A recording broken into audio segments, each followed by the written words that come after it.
ठीक है ठीक है। कई कई अहम मीटिंग आपने, कई अहम फैसले आपने आज लिए हैं, जिसमें अच्छा देख वाला जो है फिर पीछे की थोड़ा सा एक एक करके क्या? हाँ सर, सजा वाले सजा वाले। देखिए, इस विषय पर आज बैठक हुई है, लेकिन ये पूरी बैठक नहीं हो पाई समय अभाव को लेकर। एक बैठक और होगी ये कंटिन्यूअस ईयर में, उसके बाद हम आप लोग को बता पाएंगे कि इसका कितना फलाफल निकला, कितने लोग छूटेंगे, कितने लोग बचेंगे।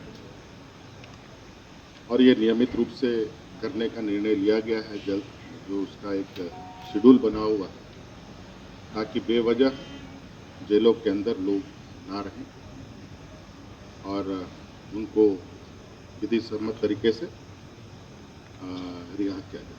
आपने पेंशन की बात कही है, इसमें क्या वो महिला? हाँ, इसमें बहुत सारे इश्यूज सामने आए हैं, जिसमें बहुत सारे, कोई 70 साल, कोई 75 साल, कोई 80 साल, कोई 60 साल के लोग हैं जो रिहा होंगे।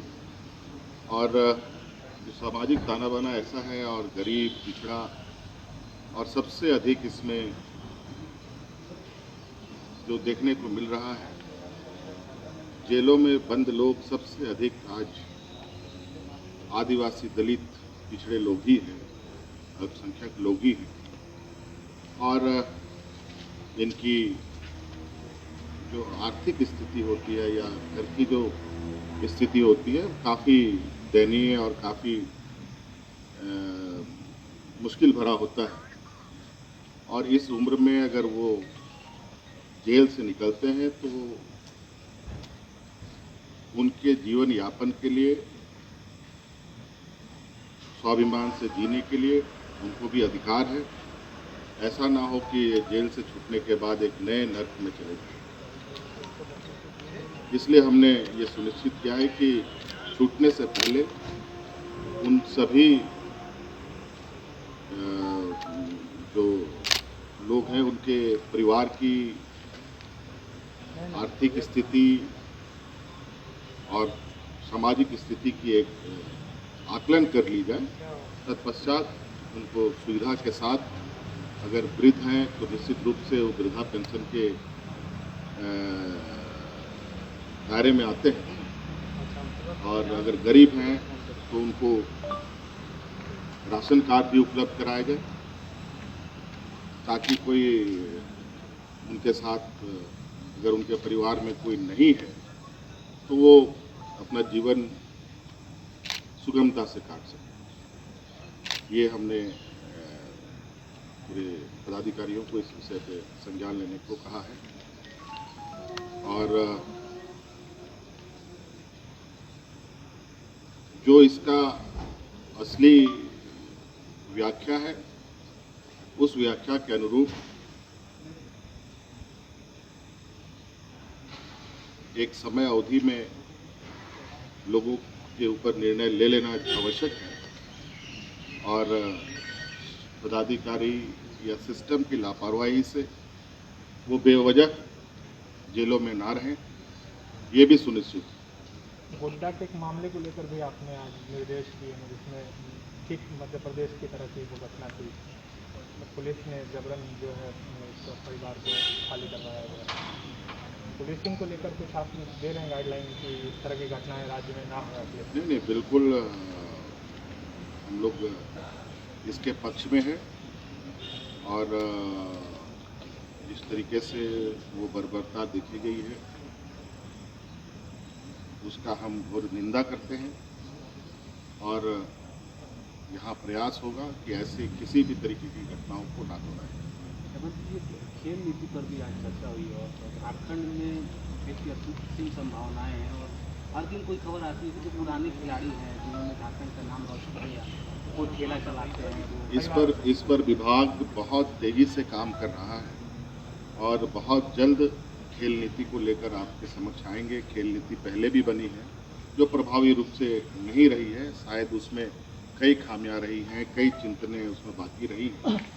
उसका एक स्ट्रक्चर हम लोग तैयार कर रहे हैं, जो आने वाले समय में जो पूर्व से जो खिलाड़ी हैं यहाँ पर, उन खिलाड़ियों के लिए भी और आने वाले समय में भी इस राज्य में खिलाड़ियों के लिए एक बेहतर व्यवस्था हम लोग स्थापित कर पाएँ उस दिशा में भी।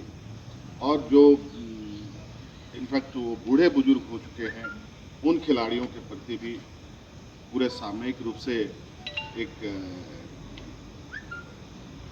निर्णय लिया जा रहा है। बहुत जल्द इसका एक बेहतर एक स्ट्रक्चर आपके सामने और राज्य के लोगों को, राज्य के नौजवानों को दिया जाएगा जो खेल के माध्यम से अपना भविष्य बना पाएंगे। सर एक इम्पोर्टेंट सवाल है, आपको ईमेल आया है, धमकी मिली है, इस पे सर आप क्या कहेंगे? क्योंकि काफ़ी पहले मेल आया था और FIR लॉन्च काफ़ी दिनों के बाद हुआ।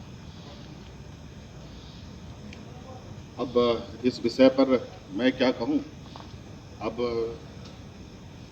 पता नहीं ये असल बात क्या है इसके अंदर, लेकिन ऐसी चीज़ें हमारे संज्ञान में लाई गई कि कुछ लोग मेरे जान के पीछे पड़े। मैंने कहा कोई बात नहीं, लोग ऐसे सोच रखने वाले लोग भी हैं इस धरती पर, हम अपना काम करेंगे और शायद हमारे कामों से अगर जिनको तकलीफ है उनको उनकी ये सोच हो सकती है, लेकिन हम लोग अपने कदमों को नहीं रोकते हैं। हम लोग के कदम निरंतर चलते हैं, चलते रहेंगे बिना रुके बिना थके। सर प्रवासी जो मजदूर जो आए हैं उनको ट्रैप करने के लिए नक्सली भी लगे हुए हैं। हालांकि आपकी पुलिस कई जगह काम कर रही है, तो अपने संगठन में शामिल कराना चाहते हैं नक्सली, तो क्या सर आपकी तरफ से कुछ? अभी तक ऐसी कोई घटनाएं नहीं हुई हैं। सरकार पूरी तरीके से सजग है और पूरा सिस्टम इस पर कड़ी नज़र रखे हुए हैं। और